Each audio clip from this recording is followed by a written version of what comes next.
everybody, and welcome back to my YouTube channel. Today, we're going to be talking about endometriosis. And if you didn't know, March is Endometriosis Awareness Month. So just to give you some fast stats, we estimate that 1 in 10 women has endometriosis, whether they know it or not, which means that research suggests that 10 to 11% of the reproductive age population has endometriosis here in the United States. So that's 6.5 million women. That's so many. Endometriosis, therefore, is a common health problem, and it's really important that women know and understand about this disease because they may have it and may need to talk to their healthcare provider about it. All right, so let's get down to business. First of all, endometriosis. What is it? We believe that endometriosis is basically the abnormal location of normal tissue.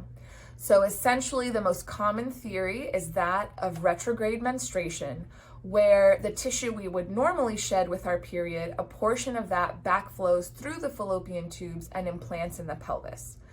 So what is endometriosis? It is the presence of endometrial tissue, which is the lining of the uterus, in an abnormal location throughout the pelvis.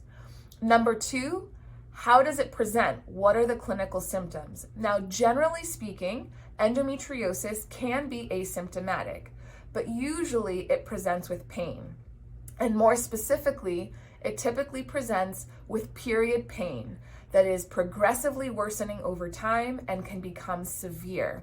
So ladies, if your pain is so severe that it's affecting your quality of life, you're having to miss school or call out of work, that's definitely not normal and definitely needs to be evaluated. So what other symptoms may endometriosis present with? Those may include pain during sex, particularly with deep thrusting.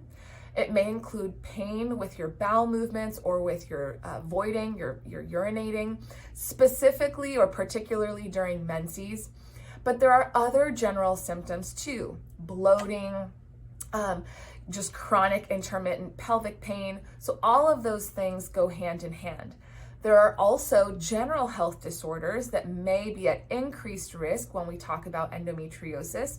Think of things like mood disorders such as anxiety or depression, autoimmune disorders as well. So again, really important to understand endometriosis.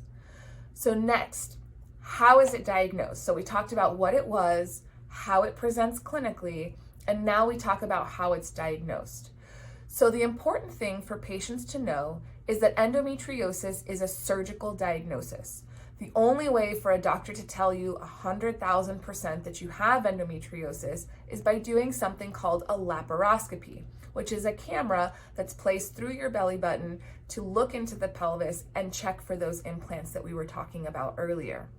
However, there are more non-invasive ways that we can actually assume or presume that the patient has endometriosis.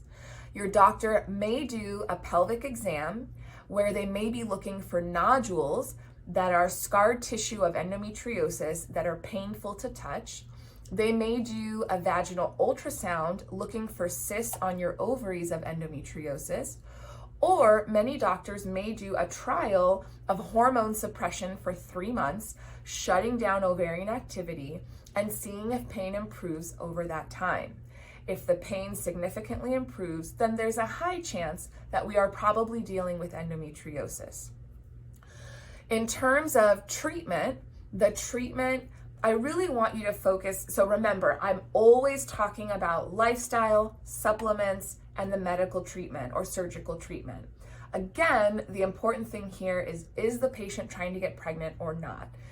Endometriosis does need to be considered a chronic disease, so you always want to be actively managed.